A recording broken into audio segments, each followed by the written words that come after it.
evening, friends. This is your host of the inner sanctum inviting you in through the creaking door. Come on in and enter into the spirit of things. Don't pay any attention to those gurgling sounds you hear. They're the unfortunate ones. The midnight spirits who were caught haunting before midnight. Poor things. All they can do now is gurgle because they've evaporated into distilled spirits. Oh, what a horrifying thought, Mr. Host. Can't we ever talk about the brighter side of life? Well, don't forget, Mary, murder is my business. Well, thank goodness it isn't mine. And right now, I'd much prefer to talk with our Lipton listeners about something more conducive to happy spirits. I mean, a cup of hearty, piping hot Lipton tea. You know, it's really wonderful, the extra delight you get from this superb tea, friends. And the reason is simply this: Lipton's grand brisk flavor. Brisk, you know, is the tea expert's own word for the fresh, full-bodied, lively flavor of Lipton tea. Because unlike ordinary teas, Lipton's is never flat-tasting or lifeless. Lipton tea is always spirited, full-flavored, truly satisfying. Why, I'd even go so far as to say that once you've tried it, I think you'll enjoy Lipton tea more than any other tea you've ever tasted. And I'll go even further, Mary, and introduce our listeners to tonight's story. It's an original radio play written especially for Inner Sanctum by Emil Tepperman, and starring Richard Widmark in the role of Alex Gregory. It's about a man who became master of a secret so fearful that it could never be revealed to any mortal, living or dead. But let him tell you the story himself, how he learned the most terrible secret in all the universe, and what he did with it.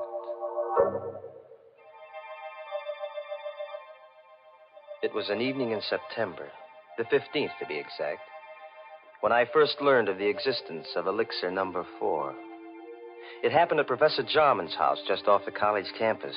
You've heard of Jarman, of course. He was to chemistry what Einstein is to physics. But it was his daughter, Elaine, that I was interested in that evening in September when I rang their bell.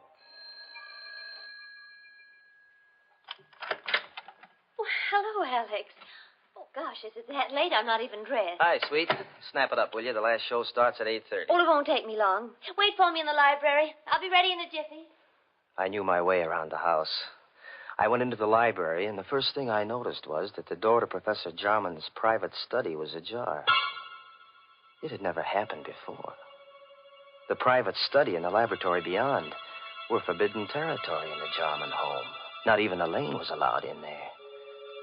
And now the door was open. I'd heard stories of Jarman's experiments with new and secret formulae. So here was a chance. A possible chance to find out what the old codger was working on. I couldn't resist. I pushed open the door and I stepped into the private study. I could hear Jarman in the lab talking to himself. Elaine had told me once that he always talked to himself in the lab. I stood quietly in the study, but I couldn't make out what he was saying in there. I looked around. The study was just a small cubbyhole with a chair, a bookcase, and a desk. And on the desk, I saw the open diary. A single sentence was written on the open page. I stepped closer. And then I got the first shock. For that sentence was written in Latin. My Latin was rusty, but I was able to decipher the words, Vitae secretum in elixir quartum perpetus habeo. In elixir number 4, I have the secret of perpetus life. Perpetus. That was the one word I couldn't seem to place. In elixir number 4, I have the secret of something. Life. I was puzzling over that word perpetus when suddenly the laboratory door was flung open. What are you doing at my desk? Oh, hello, Professor Jarman. I asked you, what are you doing at my desk? Well, the study door was open. I thought I'd see if you were in here. You were reading my diary. Oh, no, Professor. You saw the entry in my diary. Well, really, Professor, I assure you. You read Latin. Latin? Well, I don't understand. You're sure you don't understand Latin? No, I Here don't. I am, Alex. Ready and... What, is anything wrong? Elaine, I've told you time and again, no one is to be admitted to my study. Oh, I'm sorry, Dad. You must have left the door open. Oh, Alex, you shouldn't I'm have terribly sorry, Elaine. I found the door open, and I thought Professor Jarman was in here. I just wanted to say hello. All right. No harm done, as long as you can't read Latin. Now, get along, you two. I'm busy, but keep out of my study hereafter. I took Elaine to the movies, but I haven't the faintest recollection of what the picture was about. Through my mind kept running that Latin sentence, Vitae secretum in elixir quartum perpetus habeo. When I said goodnight to Elaine at her door after the show, I hurried home to my room and I got out an old Latin dictionary. I looked up the word perpetus. And then I got a strange, cold feeling down my spine. For the word perpetus meant perpetual. The Latin sentence which Jarman had written in his diary meant, in elixir number 4, I have the secret of perpetual life. Professor Jarman had discovered the secret of immortality. All the next day, I conducted my chemistry classes purely by instinct. I couldn't take my thoughts from elixir number 4. Every voice in the classroom seemed to sing the same refrain. Accomplished by adding to a dilute solution of H2SO4 a quantity immortality. Never to know the fear of death. To live on serenely. To watch the world change through the centuries. Never to die. It grew on me like a festering tumor, this terrific dream of immortality, everlasting life. I had to have elixir number 4. In the afternoon, the first free period I had, I went down the hall to Jarman's office. Come in. May I come in for a moment, Professor? Oh, it's you. Yes, come in, but I haven't much time. Professor, I want to apologize for last night. Let's forget about it. No harm done. Well, whatever it was you had written in your diary, it must have been pretty important. Oh, no, not at all. Only some chemistry notes. Nothing of any importance. Just something I've been experimenting with. Well, I'd be very glad to assist you, Professor. Anything I could do, That's very kind of you, young man, but I don't need any assistance, thank you. As a matter of fact, the experiment is completed. You mean you're all finished? All but the practical application. Oh. Well, couldn't I help you on that? It won't be necessary. Tonight, I'm taking the last step. Tonight? I knew what that meant. Tonight, he was going to use elixir number 4. He was going to administer it to himself. I had to act tonight or never. Jarman's keys were on his desk. I distracted his attention, and I managed to pick them up without his noticing. Then I hurried across town to a locksmith and had him make duplicates of Jarman's house key, his study key, and his laboratory key. Then I returned to the college, and I managed to replace the keys on Jarman's desk while he was out. Now, I was ready for an adventure into immortality.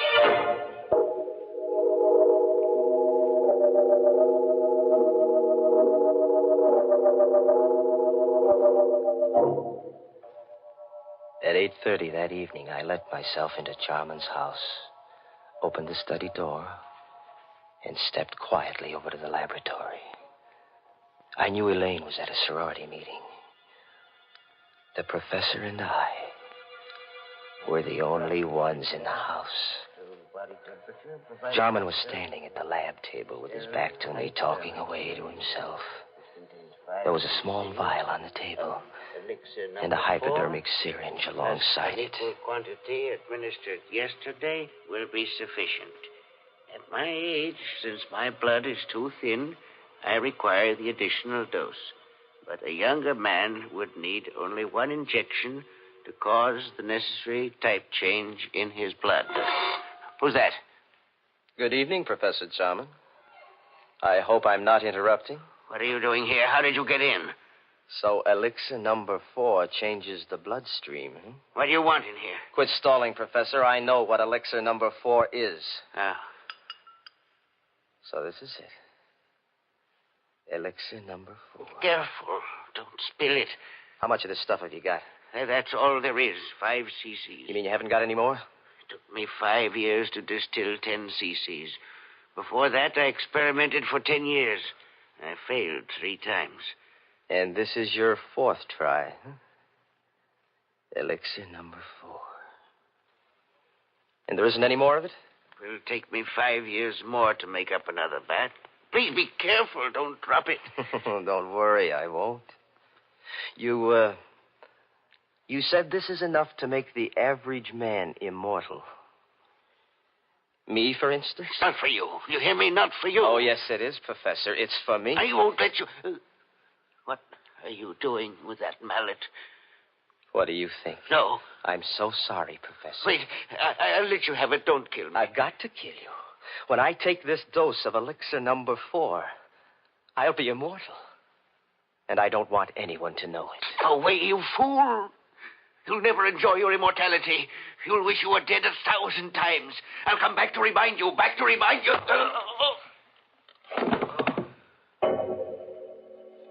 I didn't hit him hard enough to kill him. That wasn't part of my plan. But when he lay unconscious on the floor, I searched among the chemicals until I found what I wanted. I mixed some chemicals in a test tube, and I watched the fumes forming. Then I held the test tube against Jarman's mouth, forcing the deadly gas into his lungs. When I was sure he was dead, I wiped the tube clean of my fingerprints and put it back in the rack. Then I picked up the vial of elixir number 4, the hypodermic syringe, and I hurried away, locking all the doors behind me. As soon as I got home, I filled the hypo with elixir number 4, and I gave myself the injection. Almost immediately, I felt a strange radiance pervading my body. A new strength was flowing in my blood. I was immortal. I couldn't die.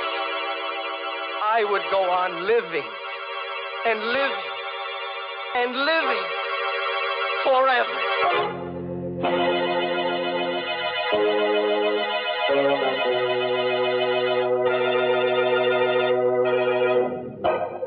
Hey, what's going on here?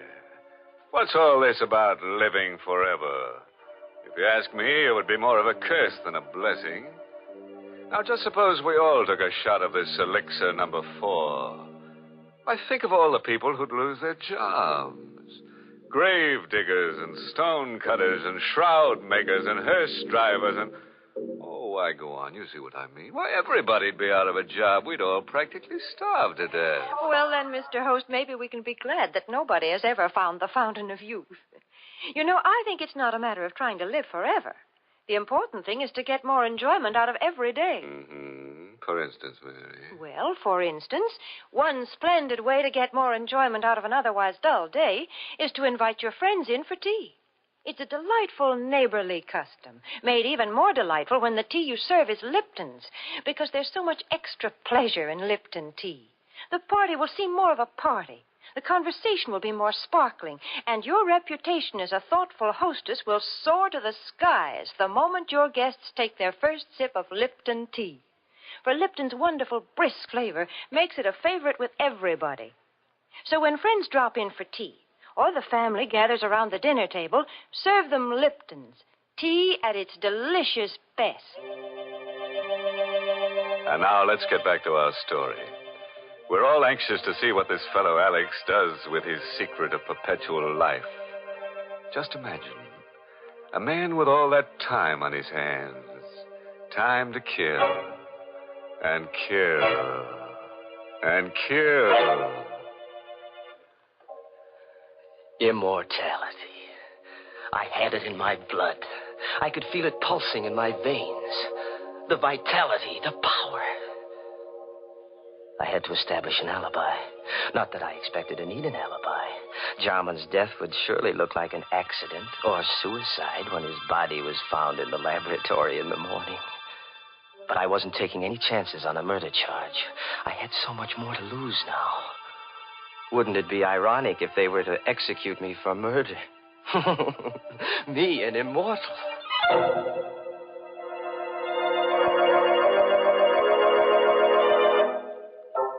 Next morning, I stopped at Jarman's house and rang the bell. I knew Elaine must have gone right to bed when she returned from the sorority meeting last night, because she never disturbed her father when he was in the lab.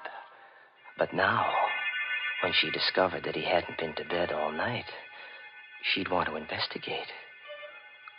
And I wanted to be there when the body was found. Oh, good morning, Alex. Hello, sweet. What's wrong? You look worried. Come on in. Alex, I am worried. Dad's still in the lab. He didn't go to bed last night. Well, what of it? He must be working on something big. No, I'm afraid something's happened. I knocked at the door just now, and there was no answer. The door was locked? Well, yes, but I have a pass key. I wonder if I ought to use it. Well, of course you should. Well, please, Alex, you come with me. Of course, darling. Together, we opened the laboratory door. I was all set to act horrified when we discovered the body on the floor. But there was no need to act. I was horrified. For the lab was empty. There was nothing on the floor. The body of Professor Jarman was gone. I don't know for how many hours after that I walked the street, confused and frightened and uncomprehending. I tried to reason it out. How Jarman's body had walked out of that lab. There was only one solution. Jarman had already taken one dose of elixir number 4. It must have counteracted the poison that I'd forced into him. He must have gotten up and then walked away. But where?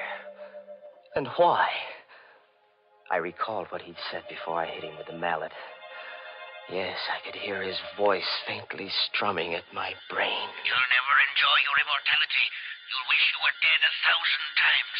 I'll come back to remind you.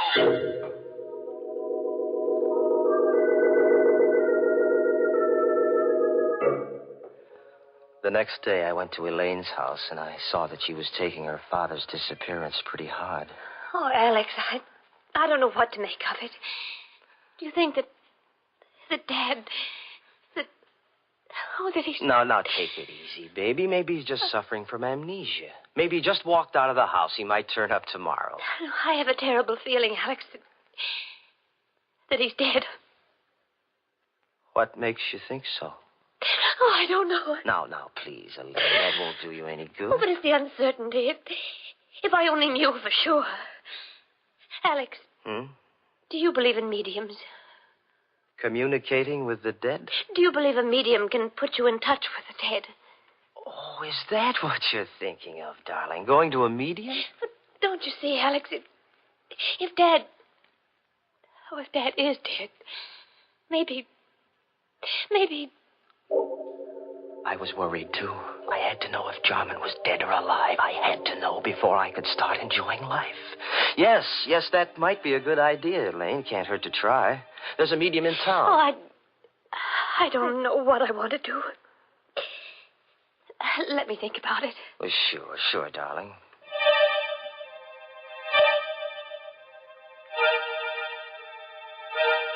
In the days that followed, I began to doubt whether I really was immortal. Was elixir number 4 really the elixir of life? Was I really going to live forever? If there was only some way to prove it. Then I remembered what Jarman had said, that the elixir caused a change of blood type. Well, that'd be easy enough to check. Elaine was taking a medical course, so I asked her to test my blood on the pretext that I thought I had anemia. It won't hurt, Alex. Just the needle. Ouch. There, now I've got all the blood I need. Just sit here a minute while I make the test. Well, does it take long? Only a minute. Alex. She was excited. There was something different about my blood then. Alex! Alex, come here quick. What? Look. Oh, look, Alex. I can't be mistaken. Your blood. It's a new type. Elaine couldn't get over the discovery that my blood was a new type. I'd asked her not to tell anyone about my new blood type, but I knew she wouldn't be able to keep the secret for long. And once it got out, people might begin to suspect what I already knew for sure, that I was immortal. Oh, I couldn't afford to have that known, because then everybody in the world would be envious of me. They'd hate me, too, because they'd know I could go on living long after they were dead. Oh, no. No, it had to be a secret forever. No one in the whole world must know, except myself.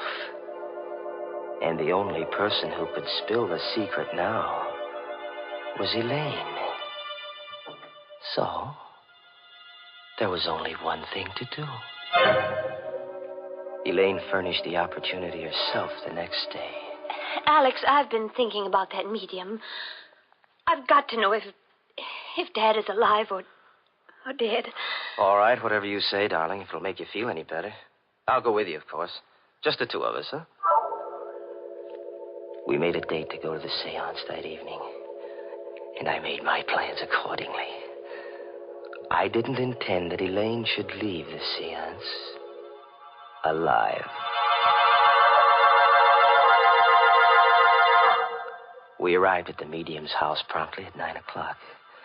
The medium asked Elaine and me to sit close to each other. And then she put out the lights. Alex. It's all right, sweet. I'm right here. I'm right next to you. I'm frightened. Now, there's nothing to be frightened about, darling. I'm right here with you. But it's so dark. I can't see anything. I don't hear anything. Where's the medium? She's still here. She's right across the table. She's gone into her trance. Do you think she'll contact Dad's spirit? I don't know, darling. Wait and see. I timed myself carefully, waiting for the moment when the medium should be well into her trance. Then I took out of my pocket the hypodermic syringe. I held the plunger in my left hand while I gripped Elaine's arm with my right, my thumb over the artery. Alex, my arm, your fingers hurt. It's all right, sweet. Slowly, I brought the hypodermic needle up close to the artery. One bite of the needle, a single plunge of the plunger, and death would come almost instantaneously. And no one in the world could say that it hadn't been heart failure. But suddenly, just as I had the plunger ready, I heard something strange. A sound. In the room where there should have been no sound. You'll never enjoy your immortality. You'll wish you were dead 1,000 times. I'll come back to remind you. Back to remind you. The voice of the dead. Back to remind you. Jarman, where are you? Jarman, stop. You're dead. You're dead, Jarman. You can't be talking. You're dead. I saw your dead body. I killed you myself.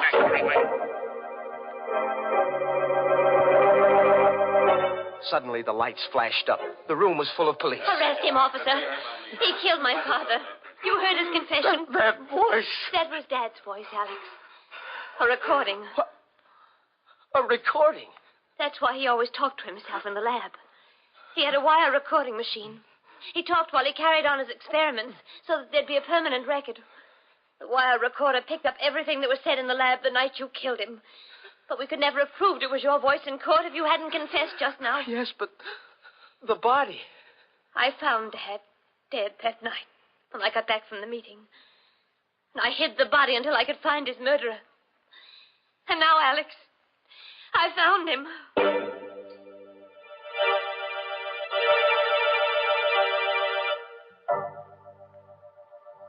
All through the trial, Elaine sat and watched me.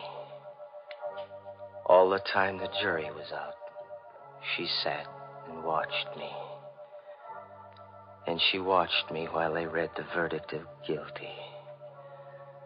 Her eyes never left me when I stood up to be sentenced and heard the judge say, Alex Gregory, it is the judgment of this court that you be confined to the penitentiary for the rest of your natural life.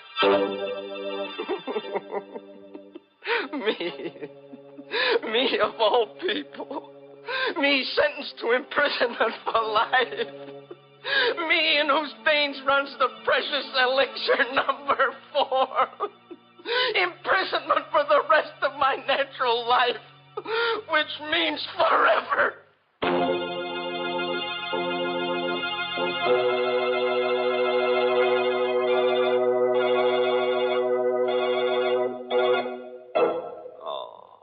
You know, I feel kind of sorry for Alex. He really got a tough break. Locked up in a cell for all eternity and no way out. Yes, looks like they'll have to build a new jail around him every 1,000 years or so.